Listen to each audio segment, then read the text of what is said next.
بسم اللہ الرحمن الرحیم۔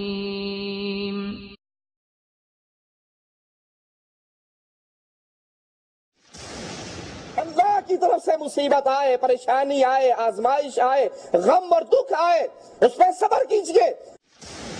اور یہ صبر اہل توحید کیا کرتے ہیں، جن کو توحید کا فہم ہوتا ہے، جن کا اللہ سے تعلق جڑا ہوا ہوتا ہے۔ قرآن حکیم بیان فرماتا ہے الذین صبروا وعلی ربہم یتوکلون، الذین صبروا وعلی ربہم یتوکلون، یعنی وہ لوگ جو صبر کرتے ہیں اور اپنے پروردگار پر بھروسہ رکھتے ہیں۔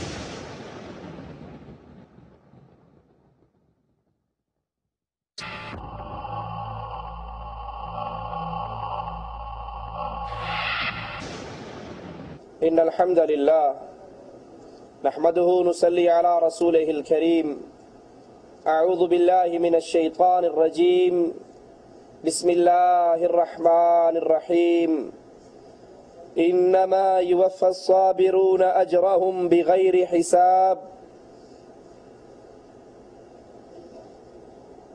انسان کی زندگی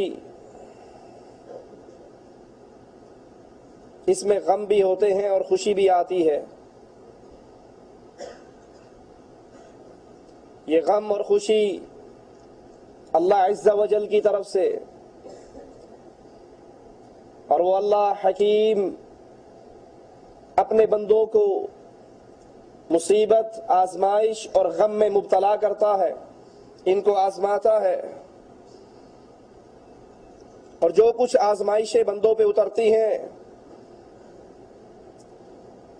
یہ سب ان کی تقدیر میں لکھا ہوا۔ اسی لیے اہل ایمان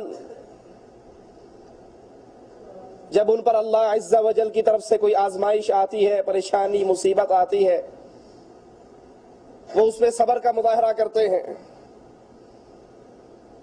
اور اللہ نے اپنے بندوں کو حکم بھی یہی دیا ہے کہ پریشانی اور غم کے اندر صبر کرو۔ جب انسان صبر کرتا ہے اللہ اس کا اجر عطا فرماتا ہے، جس طرح مالک عز و جل نے اپنے اس حکم میں قرآن حکیم کی اس آیت کے اندر بیان فرمایا انما یوفی الصابرون اجرهم بغیر حساب، کہ اللہ عز و جل صبر کرنے والوں کو پورا پورا اجر عطا فرماتا ہے۔ اور صبر کئی طرح کے ہیں۔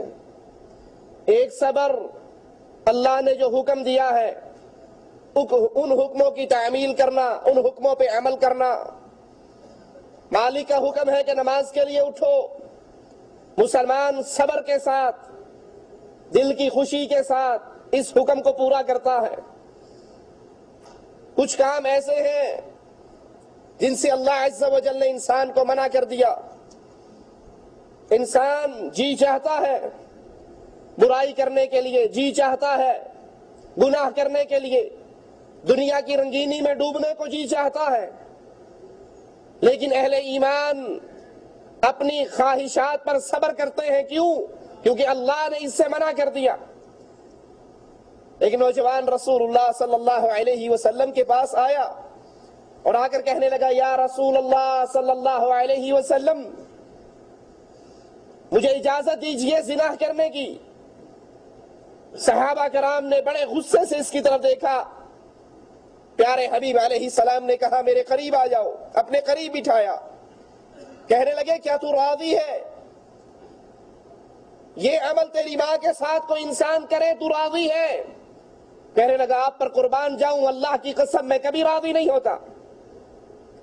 کہا جس طرح تو راضی نہیں ہوتا باقی انسان، باقی مسلمان بھی راضی نہیں کہ ان کی والدہ کے ساتھ کوئی برائی کرے۔ پھر اللہ کے نبی پوچھتے ہیں کیا تو اپنی بیٹی کے لیے راضی ہے؟ اپنی بہن کے لیے راضی ہے، اپنی پھوپھی کے لیے راضی ہے، اپنی بیوی کے لیے راضی ہے، اپنی خالہ کے لیے راضی ہے، وہ کہتے ہیں اللہ کی قسم میں ان کے لیے کبھی راضی نہیں ہوتا۔ فرمایا باقی مسلمان بھی ان کے لیے راضی نہیں ہوتے۔ جس سے تیرا گناہ کرنے کو جی چاہتا ہے وہ کسی کی بہن، کسی کی بیٹی، کسی کی بیوی، کسی کی پھوپھی، کسی کی خالہ ہوگی۔ اللہ کے نبی نے اسے قریب کیا، اس کے اوپر اپنا دست مبارک رکھا، اللہ سے دعا کی اللہ اس نوجوان کی چھاتی کو پاک کر دے، اس کی شرمگاہ کو پاک کر دے، اس کی نگاہوں کو پاک کر دے۔ وہ صحابی کہتے ہیں اللہ کی قسم اس کے بعد اس گناہ کا میرے دل پہ کبھی اثر بھی نہیں ہوا۔